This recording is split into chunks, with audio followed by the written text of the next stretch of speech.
and Patty, coast to coast. Well, actually, it's still along the East Coast today. From Brooklyn, this is Pat McMenamin, and still on vacation and severely under the weather in the Outer Banks, North Carolina. It's Matt Under. Say hello, Matty. Hey, Patty, how you doing, buddy? Not great. Ugh. Not great. Ugh. That sucked. If you watched the Browns game today, the opening music clip needs no explanation. What the fuck, Matty? Nothing will make you sicker than being sick on vacation and watching that Browns game. Jesus Christ. Crap. I mean, it doesn't get much worse. Being on vacation, getting sick, and then going, oh, well, at least there'll be a Browns game. And it just got worse. Pat, let me ask you this. Are you happier that they came back a little and had a chance to, of course, blow it in absurd fashion at the end, or do you wish they'd just gotten the floor mopped with them? I kind of wish they got the floor mopped with them because that's what they deserved. The way they played was so just gutless, embarrassing. I mean, these guys are terrible at their jobs. It's bad. They're really bad, Matt. And they're supposed to be good. Like, the things we're supposed to be good at, we were terrible at. Yeah, the worst part to me is that supposed strengths are just getting crushed. Jesus. So with that, welcome to the Cleveland Sports Hour. The Cleveland Sports Hour with Matty and Patty. Ugh. We are two self-aware but unapologetic homers who spend far too much time watching, reading, and thinking about the Browns, the Tribe, and the Cavs. So if you like the informed, intelligent, and depressed Cleveland fans' perspective on all things Cleveland, you've come to the right place. Matty, the rundown, this is going to be a quick hour. This is going to be the Cleveland Sports half hour. I think so. This just sucks. I'm brimming with disgust. Yes. And phlegm. We'll dispense the Browns as quickly as we can before moving into the teams in Cleveland that actually matter, although vanishingly so with the Tribe. Yeah. But also the Cavs. The Cavs Media Day starts tomorrow. It's very exciting. Very exciting. A team to actually care about and have hope in. Reasonable hopes. So, Matty, let's get into the Browns. What are your big takeaways? I'm back to being hopeless. I'm back in the mood we were in after week one. Yeah, me too. The way I was putting it, at least Ben Roethlisberger got hurt today. Jesus, because fuck him. He's a rapist, and there are very few guys I actually cheer for to get injured. Ben Roethlisberger is one of them. I really want him to be in pain. You got your way. They did. Am I wrong? Am I wrong? Shouldn't we cheer someone who's a rapist and gets away with it because he's a football player? Should we wish him bodily harm? Yeah, is that wrong? I know it's generally wrong to wish people bodily harm, but I feel like Ben Roethlisberger has a little out on this. From the guy who invented the theoretical kill list, Pat, I don't know if I'm on very safe moral grounds arguing with you about this, but I'm not talking theoretical kill list. I'm talking I'm happy this happened to him. Yeah, that is it's a little dark. That's another level, buddy. I don't want Ben Roethlisberger to die. Put it that way. I'm not going to put him on a kill list. But in all things in life, I mean, long after he retires, Matty, long after he is relevant to sports, I want him to fall down a flight of stairs and break a hip, dislocate a hip or something. In his 60s, I want this to happen to him. I think he's married with children now. Does that affect how you feel about it? Yeah, I mean, he's made enough money. His wife and his kids are gonna be fine. Oh boy, right? Who do they care? I mean, really, they're gonna miss their rapist dad? Wow. Things have gone bad. Also, the Ravens are 0-3. That's exciting. Yeah, that's something. Yeah, our friend Brent Fuller, who doesn't listen to this, is probably on hard times right now because that's the team he cares most about in life. No, he doesn't pay attention to sports. He has no idea. This is true. His wife does, though, and his wife's family does. And things are probably dark right now in that household. Nuts for them. Patty, Matt, that's about the best news I can pull out of this Sunday in football. The entire Sunday in football, it's that, and my fantasy team is crushing, and that's pretty much all I can hang my hat on today. So, Pat, maybe this is a way to do the rundown. What do you think was the most depressing part of today? Yes. There's several contenders. Let me work through a few. Work through a few. Excuse me. One was I tried to make a list of anyone that played well today. on the Browns. It's a really short list. Andy Lee, awesome. For sure. He's great. Brian Hartline? Holy shit, that leg catch? What the fuck was that? Yeah, that's a couple circus catches from him now, too.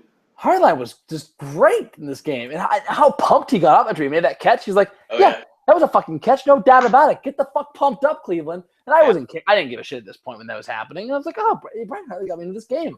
Fucking, we are wasting Brian Hartline, which is a weird thing to say. Yeah. He's like, we're wasting this possession receiver.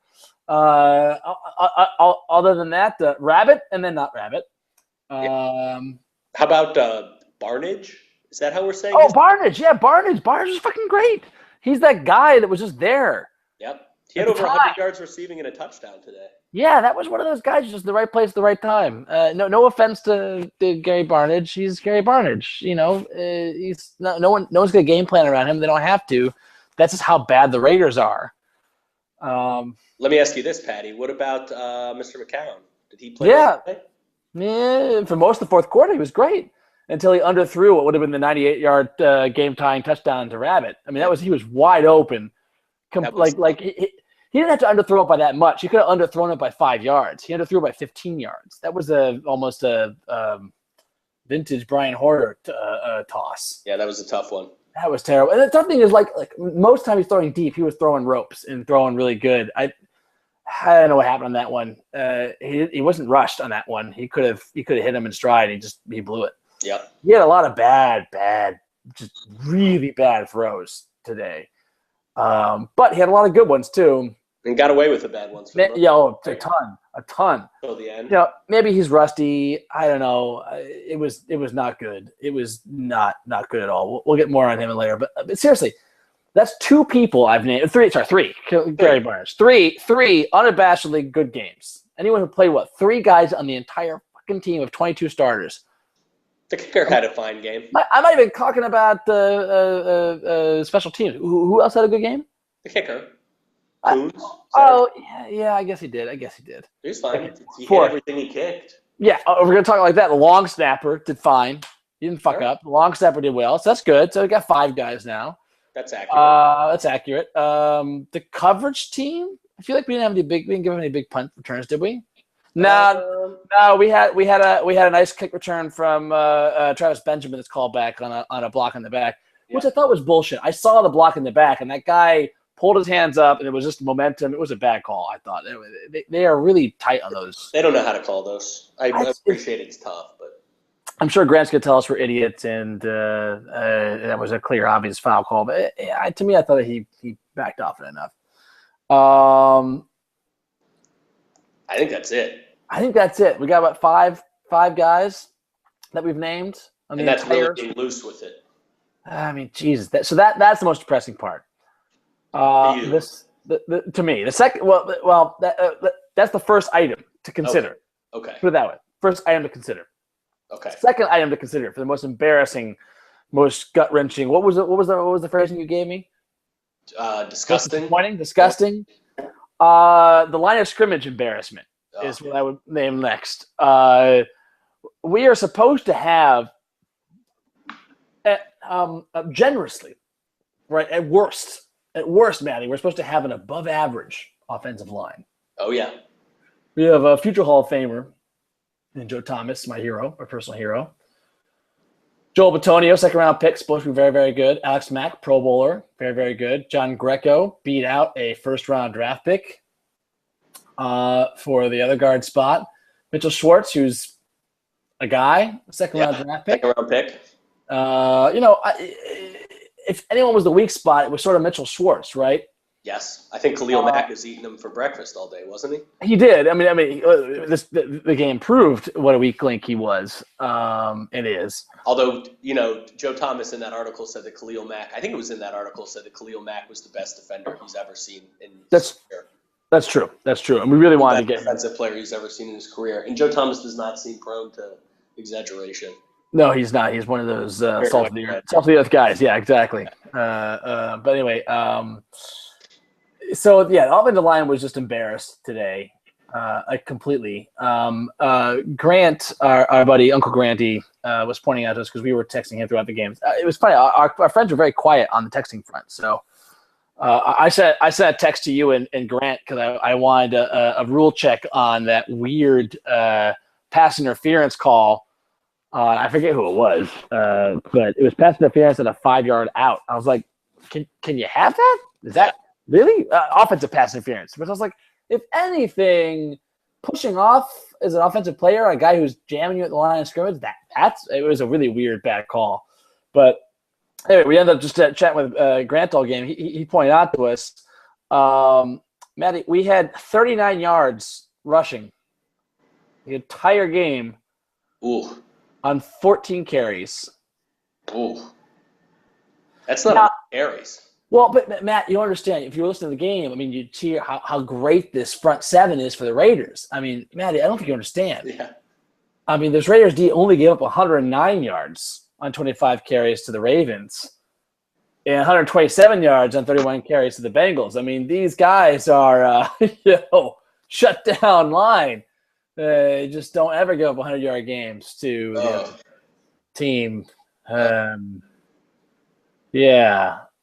So about that. So what depressed you more, the offensive line or our defense, period, against the run? I think because our offensive line is supposed to be a strength, that was the most disappointing thing. They also couldn't stop the pressure. They got tons of pressure on us. They kept talking about how they had this team, the Raiders, this vaunted front seven, did not have a sack all fucking year. They had 5 today? 5 sacks today. Yeah. 0 through 2 games before this. And they weren't blitzing. They weren't blitzing. No, they were not. I wish our defensive line could get that kind of fucking pressure with 4 guys, let alone 6 guys. Yeah, we were embarrassed. We were a different league. This is a bad team we lost to. Now, they aren't as bad as they could have been and should have been as they've been in the past. This is like when you come across the Browns and they're on the uptick kind of thing, right? But the point is, it's still like, they're still the Raiders. Yep. Oh, yeah. Just like when you lose to the Browns, who are, like when the Bengals lost to the Browns last year when we cleaned their clock on Thursday night, right? Last year. That's right. It was like the Browns were on the uptick. They're playing pretty well, but it's still the Browns. It's still the Browns. This is still the Raiders. This is embarrassing. And it showed up in the fourth quarter when we were just carving them up because they have a terrible defense. They kept biting on all those hook and go routes. Oh, that was like 5 times they bit on that. We only connected on them twice. It's terrible. All right, so the lines of scrimmage is disappointing. What else? Our secondary. I mean, Joe Hayden looks ordinary. He's hurt now too, but he's been just terrible this year. His one good game was against a team that didn't have any good wide receivers. Yeah. I mean, he was very disappointing. That Justin Gilbert couldn't see the field. Batamosi was taken over Gilbert. When Hayden went down and we had to guard against 4 wide receiver sets, we needed 4 cornerbacks in the field. That means 5 cornerbacks. He's the 6th cornerback now. 6th. He's the 6th cornerback on the depth chart. Over Batamosi, who is a special teams player, not a cornerback. He's an emergency cornerback. Our emergency cornerback played over Gilbert. Now, to be fair, Gilbert was banged up in practice this week, so I don't know how much that played into it, but still. Also, to be fair, he's terrible. Also, to be fair, he might be one of the worst draft picks in Browns history. So we had this argument during the game that you said that it's still Trent. I think it could really be Gilbert. Grant is very adamant that he's going to end up on a roster next year. I don't see it, man. I don't see it either. Look, I mean, here's the thing. You could just make him a kick returner, right? Why isn't he returning kicks for us then? I think because he's a dick, and we aren't going to reward him with shit that he hasn't earned. Some other team that doesn't have that baggage, right, might do that, right, and maybe rebuild him, or at least we'll take a chance on him. The way we almost took a chance on Pryor, right? Right. The athlete card, right? He is an amazing athlete, which is why we drafted him in the first fucking round. God damn it. Lord knows we're not going to develop him at all. So no, he's a fucking joke. And I mean, Trent Richardson's out of football, right? He's not on a roster right now. He's out, but he's several years behind Gilbert in his development. I mean, he stuck around for a while. He was in a training camp this year. That's true. That's true. No, Gilbert could be out sooner. And as you point out, Trent Richardson did have an okay year his first year. Yeah, he was okay. I mean, it was a little masked, the touchdowns masked production stuff. Yeah, exactly. And he had a couple of big plays, right? Couple of big, whoa, eye-opening plays that popping the guy's helmet off and that spin move. But after that, Gilbert's done one remarkable thing on the field. It's true. So he's probably worse. I mean, Courtney Brown, probably worse, but he played on NFL for plenty of years, so he had a career. Yeah. He was a number 1 pick in the draft, so it's like that's the maybe Gerard Warren's pretty up there, but you're right. I feel like this guy might be completely useless. It certainly feels like that now. Which I don't know what's more damning, that we picked him or that we couldn't make anything out of him. Both are bad. But this is the point, Matty. He has the physical tools. That's more than half the job in cornerback. Look, everyone points out it's a very challenging role to pick up all the things, but like, how dumb do you have to be that athletically gifted and not be able to play the fucking position? Pat, maybe if we had a head coach who was a defensive specialist, he would help. Ooh, that'd be great. A guy who was like a guru who specialized in what do you call it? What is it called? Press and cover? The guy who like really hung his hat on that one thing. Like his whole defense would hinge around cornerback play. Wouldn't it be great to have a head coach's whole defense hinged around cornerback play? And then on top of that, he could handpick his guy, tell the GM to trade up to get his guy. Eddie. Wait, yeah. You're saying this is feeling depressing to me right now. This might be the most. So that's the third thing on our list. That might be those are the 3 biggest things. I mean, there's the McCown stuff, which is kind of yeah. Can I throw a couple out at you? Yeah, throw some more. Those are 3 I have. Okay, one that Dwayne Bowe didn't play, and we almost certainly need to cut him, and they're just waiting to do it until Farmer's back. I guess, which I don't really understand. We took all his other babies and drowned them while he was out prior, and West. I don't know why we wouldn't do the same here, but what the hell is going on with Dwayne Bowe, man, that he can't see action on this team? That's crazy. It's fucking crazy. And $9 million just. He must be terrible. I mean, whatever. What else are we gonna spend that on? Yeah, that's true in a way. So maybe that's not the most depressing. How about the play of Derek Carr, Patty? Would you like to see him in a Browns uniform? I'd love to. I was thinking about that. Wouldn't it be nice? I think we could have had him in the 2nd round last year. Easily. Could have him in the 1st. I'd take him in the 1st now, without trading up. I would take him. Right. That was depressing to me a little. Yeah, it's not like the Raiders are like this really frantic of stability, but they have a quarterback playing competent play. He played all last year. He played competently. Yep. Again, I don't think Derek Carr is a world beater, but then it's really hard to win a Super Bowl with an average quarterback, and I don't know that Derek Carr's gonna be that much better than average. So who knows? I'm not crying that he did all right, but against it's the Browns. He beat the Browns. I guess that's true. Congratulations. Call me when you beat a real football team.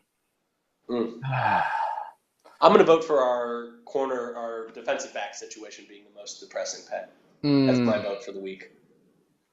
For me, it's line of scrimmage, because to me, everything starts in the line of scrimmage. Cornerback play, you can cover cornerback play when you get pressure on the quarterback. When you don't give him any more than 3 or 4 seconds, which a lot of teams are able to do, apparently, with just 4 rushers. Apparently, the Raiders can do this to us. When you get pressure on the quarterback, for example, the Raiders have a terrible secondary, like a really bad secondary. And we couldn't do any. I mean, Josh McCown threw for over 300 yards, so we did something with it. But the point is, oh boy, hang in there, buddy, hang in there. We're not gonna. The point is, God damn it. The point is that we fucking suck. Yeah. I don't even need to finish this. We can't get a pass rush on. We can't stop a pass rush. We can't run the fucking football. This team is embarrassing at the point of attack. And the effort was just, it's a joke. This team gave up in the second half of the first game of the season. They gave up in the second quarter of the third fucking game of the season. That's a mark on the coaching. And this brings me to another point, Matty. We got to start talking about odds now on Farmer Pettin getting fired at the end of the season. I mean, obviously, we have to let the season play out. I mean, no one's going to fire him in the middle of the season. There's no point to that. But I mean, they got. I mean, this got to be a huge turnaround. Yes. They're not going to be fired. And Pat, remember from our preseason pod, this was the easy part of their schedule. We just went through. Oh yeah, no, our season record. I picked 6 wins. You picked 5 wins. That was based off of the Browns starting 3-0. That meant I was expecting 3 more wins the rest of the fucking season. Yep. You were expecting, 2 more wins or. That's right. We downgraded after the Jets game to 5-4. Yep. So what is it now for you? Are you 3? Are you 3? I think 3. Who are we going to beat? I'm down to 3 as well. I'm jumping 4. Fuck it. We're terrible. 3 of those wins were predicated on a different team playing. Yeah. Than I expected. I think 3 wins is optimistic at this point. I think you're right. I mean, I might be overly pessimistic because we did come back at the end. We do have the ability to play well. It's the fact that we're a fucking joke of a football team. We're a fucking bunch of circus fucking clowns playing out there. So, Patty, who do Farmer and Pettin make it through to next season? No. 95% for me right now that they get fired. That not both of them? Oh, both of them. Grant made a good point. Farmer's definitely fired. He's been so bad. Yeah. And, the funny thing is, when Farmer's first draft, we were all really high on it. But again, you don't know until later. We were a little bit, question marks about no wide receivers, question marks about Johnny Manziel. But then Gilbert was terrible. Manziel's also terrible. We traded what's his name? West, who was terrible. Everyone else was kind of okay. Crow was decent, a good decent pickup. Gabriel was a decent pickup. Free agent signing was pretty decent, but then of course the embarrassment of texting coaches during the middle of the game. This last draft, which is not great. I mean, Danny Shelton. I feel like I'm not gonna say he played poorly because there's double team on every single play. But yes, I don't know. Danny Shelton might be. Yeah, I'm not worried about Danny Shelton right now. Not yet. There's still a chance that he's going to be a really good player. He might be a good player right now. We can't tell because he's being double teamed and no one else is doing a goddamn thing with that double team. Yeah, that's what's crazy. I don't like that Irving can't crack a line that's playing like this. No, likewise. These are all bad signs. So, I mean, look, I've always been down on Farmer. Well, always. We've already been down on Farmer, right? Yep. He's terrible. The problem is that Pettin was the one guy that was kind of making me feel like Farmer should stick around. Because you get rid of the GM, you kind of have to get rid of the coach. That's what our Uncle Granty was pointing out. It's right. You get rid of the GM, new GM's going to bring in his own guy. And I was like, I like Pettin. Pettin's doing a good job. Pettin, kind of got these guys up to play and just kind of got, fucked over by a stupid GM who otherwise kind of drafted okay. And no. Yeah, the GM's terrible, and Pettin is Pettin's got to do an amazing job. Look, if these guys are what we thought they were, and that's the thing that's most upsetting to me, is I thought that the talent on this team was actually better than this. They're certainly carrying themselves like they're better than this. Like this shouldn't be happening to them. Yeah. But frankly, I don't see it, guys. You guys are terrible. No. I mean, if you please, by all means, Browns. Because clearly the Browns will listen to this podcast. By all means, guys, show us wrong. Prove us wrong. Show us you guys actually belong in our studs and Pro Bowlers and can dominate your position. Because you didn't show it. You guys just got worked by a fucking awful team. So you guys got to look in the mirror and whatever. You guys suck. I'm sorry. You probably are great guys, but you suck. To Joe Thomas, you're great. Joe Hayden, I love you, but I don't know that you're great anymore, honestly. That's a hard thing for me to say. And I don't know there's anybody else in this team that I think is a great player. Patty, do you think we make it through the entire year doing recaps of games? 3 for 3. We got 13. That's the real challenge. Woo! Well, I'll tell you this, Matty. We're not doing a podcast over the bye week. When's the bye week? I don't remember. It's later. 8. Well, we'll be fine. The Cavs season will probably start by the time the bye week comes along. That's true. I could see us doing weekly Cavs podcasts. So if the Browns can be interesting enough to last us to the Cavs regular season starting, which about is another month.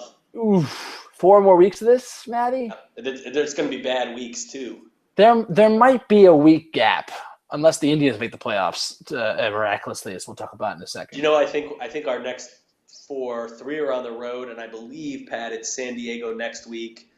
It is in Baltimore, and then we've got somewhere in there a home game against the Broncos. Well, here's the thing about San Diego. They just got their clocks cleaned by Minnesota. Yep. Who had gotten their clocks cleaned by the 49ers, who, as we've established, are terrible. Yep. So again, who knows? Who knows what's happening there? Also, the Ravens have looked terrible. Did Phillip Rivers get hurt in the game? No, I think it was just terrible. It's just terrible. He got benched, right? Didn't somebody play for? I thought I saw.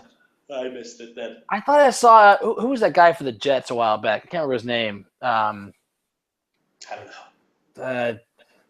Clemens. Kellen Clemens, I think, was playing. Is he playing for the Chargers? I thought he was out of the league. Kellen Clemens played quarterback today for an NFL football team. I'm pretty sure, and I think it was the Chargers. I thought I saw that on my screen earlier. So I don't know. Maybe we have a chance to bounce back, but I don't know. With this bunch of losers, who knows? Right. That's enough of that. Browns for me, unless you got something else. No. I just fuck these guys. Oh, who starts next week, Matty? McCown or Manziel?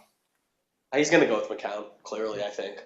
I think the correct answer, Matty. I'm sorry. That's the wrong answer. The correct answer is who gives a shit. Yeah, you're right. Who gives a shit? By the way, before I move on entirely from the Browns, the music I played at the beginning, the famous circus music. Matty, do you know what that song is called? No idea. It's amazing. It's an amazing title for that song. What is it? Entry of the Gladiators. Really? Dead serious. Of the Gladiators? Entry of the Gladiators. Did gladiator used to mean something else than what I know it to mean? I don't know, but it's composed by Julius Fuchik.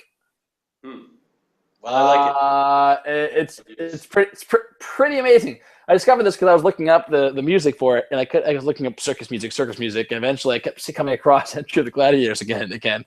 I was like, well, let's try this. Holy shit, that's apparently gladiators are a bunch of fucking clowns. This podcast is worth it for that, if nothing else. Pat. Yeah, yes. This is why people tune in. These are these little nuggets of information. Yeah. Hey, Matty, we have one live viewer. I'm excited. Hopefully they'll text us in the middle of the podcast. All right, so let's move on to the Tribe. Tribe.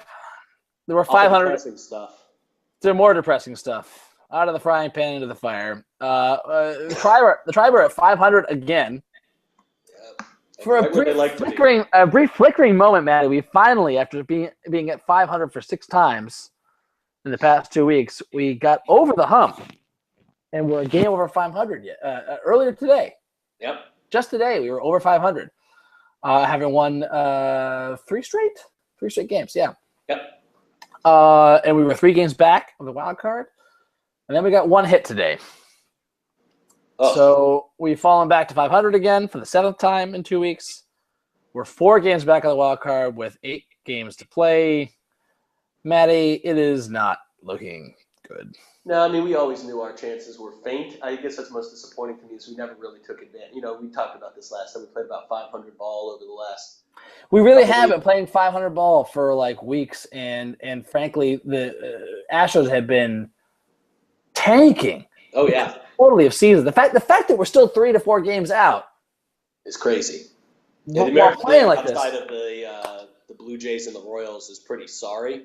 Yeah, and that kept us in it more than anything. But I mean, I think it's time to call this team what it is this year, which is about a 500 squad.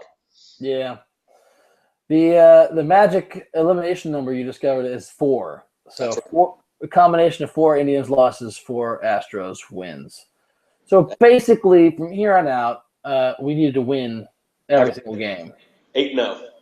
It's possible. We won 10 not, in a row 2 years ago. Yeah, 8's not a crazy number. We're playing the Twins and the Red Sox. And then the Tigers make up if we need it. Exactly, a Tigers makeup. So those are all winnable games. Only one of those. Well, yeah. Anyway, I just don't believe. I don't think so either. I mean, we'll talk more again once the team is officially eliminated. But they just don't have the hitting. The pitching is there. It's not perfect, but it is over the long haul very fucking good. Yep. They have their bat. They have. There's no automatics here, especially with Kluber hurt like the way he is. He's not pitching at 100%. But Santana. Sorry, Salazar gave up 2 runs through 6 innings. He had a nice game. He's not gonna be like that. Carrasco had an amazing game a couple of days ago. What was it? 14 strikeouts, something crazy like that. He got over 200 for the year. 15. It was a one hitter. It was a complete game 1 hitter. He was amazing. And we got 1 hit tonight. What do you think of this, Matty? You point out to me, Lindor. I missed it because I was a few seconds behind. Lindor broke up the no hitter with a bunt. Yeah, doesn't bother me at all. Is that cool? Yes. I think it's fun. In a 2-0 game, it's 100% cool. I think You're it's fucking awesome. in the middle of a pennant race. I think it's fucking awesome. Exactly. I think it's fucking awesome. We're trying to make the fucking playoffs. Get on fucking base any way you can. Yeah. It was crazy. We nearly he scored on in that inning, but they got called back, which was a crazy review play. It was Lindor on third, Brantley on first, a line drive to the first baseman, or was it the pitcher? I missed what happened. The pitcher, I think. The pitcher. So everyone was off base. They threw back to first, but the ball hit the ground. So Brantley somehow miraculously got around the first baseman to get back to base without being tagged out for the third and final out. Lindor was so amped up, he just retreated to third base and then sprinted towards home and just forgot to touch the third baseline. Yeah. Third baseman had to tag up again. He had scored, but the challenge from the Royals was originally for the first baseman, tagging Brantley out. Yeah. And they failed that because he was safe. And it took a crew chief a second review to point out the third baseline thing, which is a little shady because the Royals were fucking stupid and used up their review on the wrong thing. Yeah, it's a little weird, but the crew chief was doing the Royals a solid by doing his own review because he didn't know. Yeah. Their entire crew missed it, so technically the Royals should not have been able to pressure that. But whatever. It was. They get the call right. Exactly, they got the right call. It was annoying, but they got the right call. And who gives a shit? We ended up losing 3-0 anyways. Yeah, wouldn't have mattered. But I'll preview our final postmortem. We've done premortems throughout the season, counting these guys out a lot of times.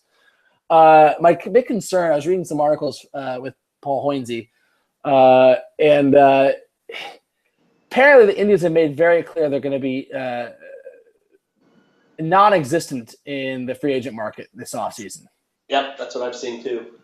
Unless someone gets a minority owner, maybe. Right. So we're hoping that he sells the team. And by the way, not sells the team. This is just a part. This is just to get some more dollars in the franchise. Yeah. No. Majority share. Look, Matt, we're fucked until he sells the team. He's a fucking horrible owner. Can I just tell you this? I was talking to somebody. I live in New York City, so I know about the Dolans. The Dolans are persona non grata here in New York because they've basically they've completely destroyed the Knicks. Dolan is a dirty word in New York. And, people will talk to me about their sports troubles, and I'll try and help them with Cleveland, and they'll not care because they'll go shove at Cleveland. But when I mentioned that one of the Dolan brothers owns the Indians, they just suddenly pay attention like, oh, Jesus, I'm sorry, man. Yeah. That's their attitude.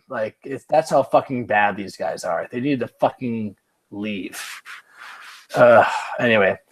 Maybe Gilbert can buy them. Yeah, please. Gilbert by all of them, which is a crazy thing to say about Gilbert, who's his own kind of nutcase, but at least he spends. Anyway, we'll get to him in a second. So you were worried that they're not going to spend money, so what? That they might deal one of their pitchers? Yes, that's the big talk. Is that they're going to try, because they know that we don't have enough as it is, right? We clearly don't have enough hitting. We've got great pitching, solid bullpen. We don't have enough hitting. We just don't. And I knew that was my concern going into the year, and I was right. We have a good base. Lindor's great. I'm concerned we're going to trade Cookie. We're not going to trade Bauer, apparently, because he's so young, but Bauer's frankly the one I have the least faith in. I don't know. They got Carrasco lined up to that nice contract. I wouldn't do any of that if I was them. Oh God, no. My point should be clear. We should not be trading any of those starters. Yeah. Well, we can save it for the postmortem, but we've got some good outfield prospects coming up. Some that should be up as soon as next year. So I'm hoping that's my hope. That's really where we're missing folks. Our up the middle. Gomes, Lindor, Kipnis, solid. Santana had an off year, and I know there's talk about trading him. His value is pretty low right now, but he can still be productive for us. I think we got to hope he comes around next year. Just because, as you said, his value is very low right now. This is the wrong time to trade Santana. Urshela, I think will be better. He's been banged up since he's been in. And he's a plus fielder. Yeah. A chance that Tyler Naquin I don't know how to say it. Is he going to come up? I think they expect him to be up next year. I feel like Clint Frazier's another year away. He's another year away. Zimmer, I think, is closer, right? Maybe. We just one extra bat, honestly. One extra bat, particularly a right-handed bat, would be really great. Yeah. I just think we have time with the pitchers. We need to be patient and just hope the young kids come together. We need to not trade any of this core. Agreed. And it's a pitching defense league right now anyway. I don't think we steer out of that curve. We're not you'd have to have that plan for a long time or have a lot of money. Yeah. Do what the Cubs did or what the Blue Jays are doing. And that's not gonna happen. So I think we need to play into our strengths. Yeah, and hopefully that's what they end up doing. And the thing is, this is a dream situation for a shit owner.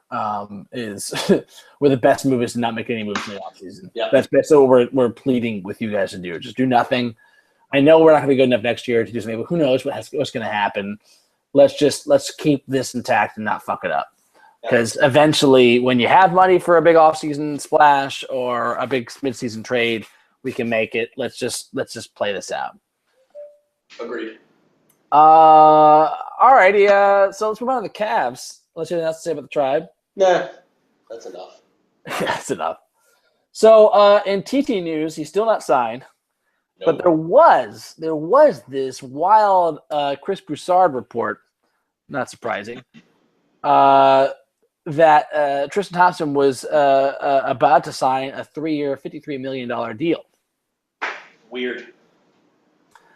And he said, what a great move, compromise on Tristan Thompson's part, but he gets a great deal, more money per year than what the Cavs originally offered.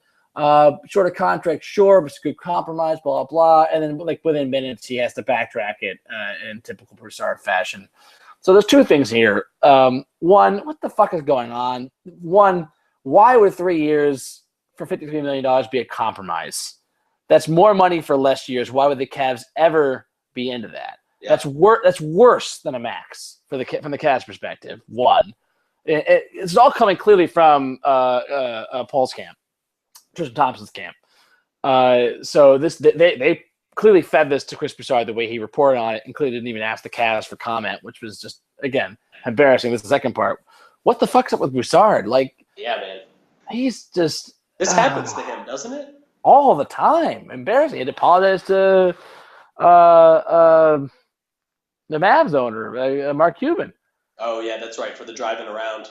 Yeah, he had to apologize publicly after defending himself strenuously publicly. There's no more embarrassing than this. He's just, people are getting real animated about why is ESPN still employing him? And I hate talk like that in general. It's people's livelihoods. It's their job. You you don't need to add pressure on this. Like I generally hate when Twitter storms happen and people lose their jobs over that shit. Just fuck you, Twitter. Shut the fuck up.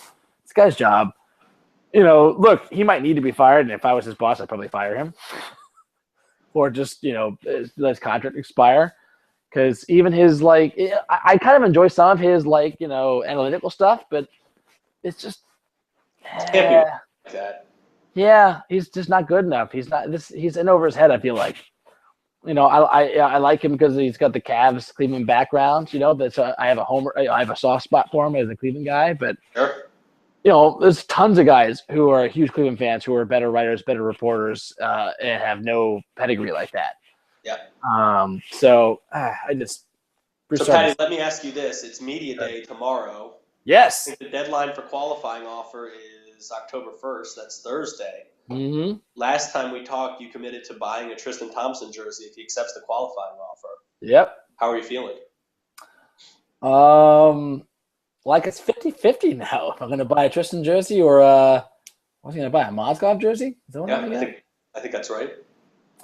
I didn't want to. I didn't want to get another big lunking Eastern European white dude's jersey, but god damn it, Mozgov is so awesome. He's earned it. He's just so wonderful as a human being. But Tristan Thompson, and this is why it's kind of a cheap thing, because Tristan Thompson was the other jersey I was going to get because I love him so much. But I don't know. I feel it's 50-50 now. I'm still pretty. It's not 50-50. I still feel like it's 70-30. He's not going to take it. I really just can't believe he's going to take it. Yeah. Honestly, the more I think about it, Paul's going to push it right up to the end, and then the more I talk myself through it, it's 90. 90% he's not going to do it. He's not going to sign a qualifying offer. That just doesn't make sense. Still. All right. The fact that it came through with this weird, compromise offer, just it looks bad for Paul because it's not a compromise offer. Yeah. It looks unprofessional. It's bad, which is one reason why maybe he is going to talk him into doing that's why I'm giving him 10%. Like, he's so bad, he's crazy. But he's going to talk him into a bad deal that would be, that no other agent would do. But I just don't see this happening. I mean, again, why would more money per year for less years be the deal the Cavs want? It would not. Maybe it's this prelude to getting that kind of number per year for the first 3, maybe or the last 3. All of the expense with none of the security. That doesn't sound good to me from the Cavs' perspective. Yeah. I think in the end, again, they're going to sign him for 85 over 5 years. I think you're right, Patty. That's my call. How do you feel about Cavs Media Day? Super excited for everything Cavs. Not quite as exciting as last year. More exciting maybe to me. Really? Why? I know what we got. We didn't have J.R. Smith or Mozgov or Shumpert last year at this time. Mm-hmm. That's true. I'm in love with J.R. Enigmatic and handsome. Mm-hmm. Sasha Khan. I'm excited to see. Sasha Khan. I'm excited to do that all year. Ooh. I like Mo Williams back, man. Oh, Mo Gotti. There's a lot of fun stuff happening this year. Oh, yeah. They're going to bring that back for sure. Which is it's kind of lame, but yeah, but it's all right. I love him though. I know. it's not like, for example, I love Throw the Hammer Down, get that weak stuff out of here. The Godfather theme just did not translate to a NBA arena. No, I agree, but anyway. God damn it, it's our weak stuff, Pat. It's our weak stuff. But I'm excited. I'm curious to hear what Kyrie's backup is, or what his progress is. Yeah. How close Kevin Love is. Kevin Love might not be ready for the season opener, for all we know. We'll find out. The stuff I've read suggests he will be, but yeah, I assume he will. But honestly, if he's got, dude, sit out, wait. Yeah. Who gives a shit? Get healthy. I don't want you fucking around with that shoulder. I agree. They're in no rush this year. No rush. I mean, the only rush being that we don't want to run LeBron for 40 minutes a game. No, but I'd rather have them get the 4 seed than screw around. Yeah, I'd rather have them lose a bunch early with LeBron playing 32 minutes a game. Yeah. So that'll be a big question mark. We'll see what happens with that. I'm also excited to get back to talking about Cavs, to talk about basketball. I know. It's the best. It's a funny thing. I mean, I'm so amazingly good at fantasy football. As you know, I'm undefeated right now. Oh, Jesus. And so clearly my football acumen is very high to begin with. But I can't even say it. Yeah, come on.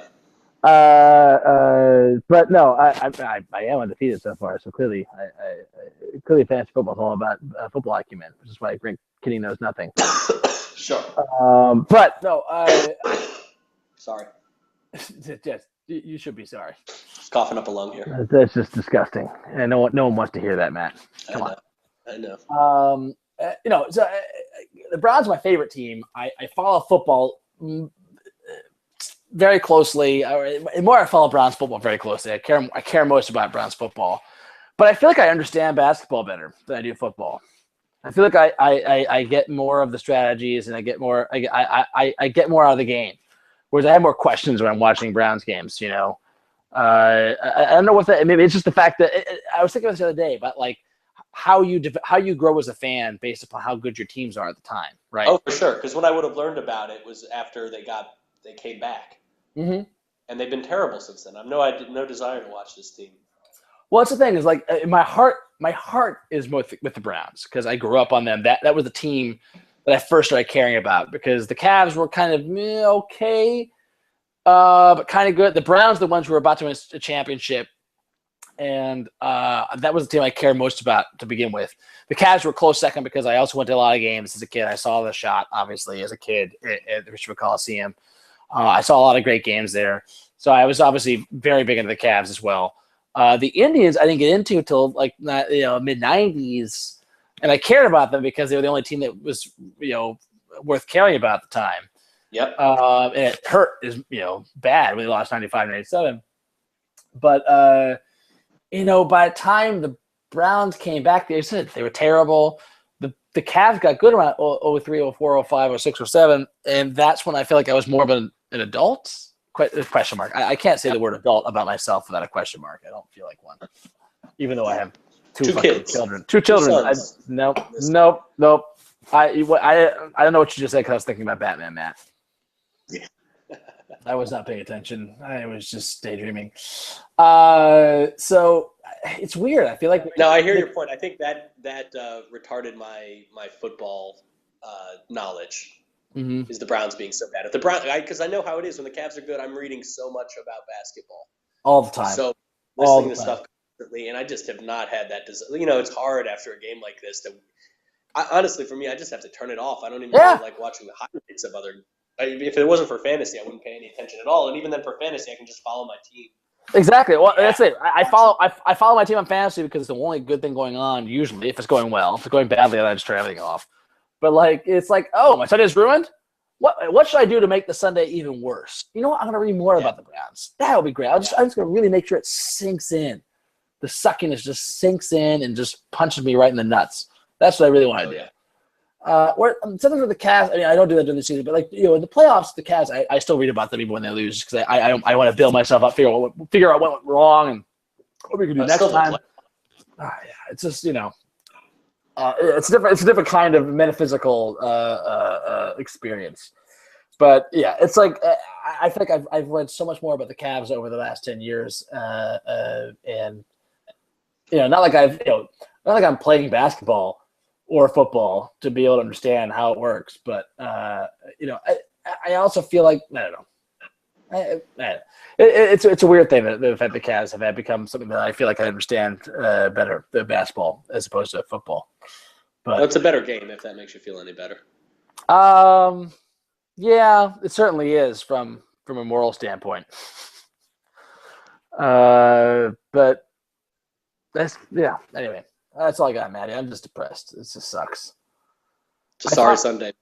I thought for a second, my second son was born to a Browns victory, that he'd be the key to unlocking this. Yeah, he's still got time. But Becca was saying to me, "It's like, well, you can't blame me. What's his fault?" I'm like, I gave him credit for the fucking week 2 win, right? Yeah. I gotta blame him for the loss too, or else Fair's he doesn't fair. get credit for the week 2 loss. Yeah, fair is fair, exactly. That's Anyway. right. All righty. Well, Matty, this might be the shortest Cleveland Sports Hour we've done. I don't know what time we started. I don't care. It's all just depressing and terrible. Bad day. Bad day. We might have to get creative next week just to find ways to not be depressed. Yeah. So listeners, if you come up with anything, let us know what we should do instead to distract from Browns losses, because who needs to keep going over how bad we are? We got to start getting creative about I don't know, how to make it interesting, how to get our minds off of why is Daddy sad on Sundays? Yeah. Which is an excellent coloring I'll do some book, by the way. this week. Yeah. Great book. Yeah, absolutely. You should buy it, or get your wife or kid to buy it for you for your birthday or whatever. All righty, Matty. Hey, chin up. Cast training camp starting tomorrow. I'm excited. That's right. You should be excited. That's what and fuck the Browns. Fuck what they do to us every Sunday. That being said, in the immortal words of fuck, what's that comedian? Mike Polk. In the immortal words of Mike Polk. See you next Sunday. See you back next Sunday. That does it for the Cleveland Sports Hour. I think for sure we'll be back next Sunday. After that, I don't know how much longer we keep this going. As you pointed out, will we really be able to keep this up for a 16-game season? I feel like we probably should try. No, let's keep trying. trying. I'm not at the quitting point yet. Not yet. The minute it gets in the way of life, it's going to lose, I'm sure. Unless the Cavs are doing something that's interesting, and then we'll fight for it again. Anyway, we'll be back next week, hopefully with more Cavs news to talk about. Hopefully we have something to talk about with Tristan Thompson, as opposed to the same rigmarole. We'll know whether or not I have a Tristan Thompson jersey or a Mozgov jersey. I'm excited. I will buy it. The second we find out the answer to this question, I will buy that jersey. We'll be done. Great. This will be done. All right. Until next time, this is Matty and Patty saying.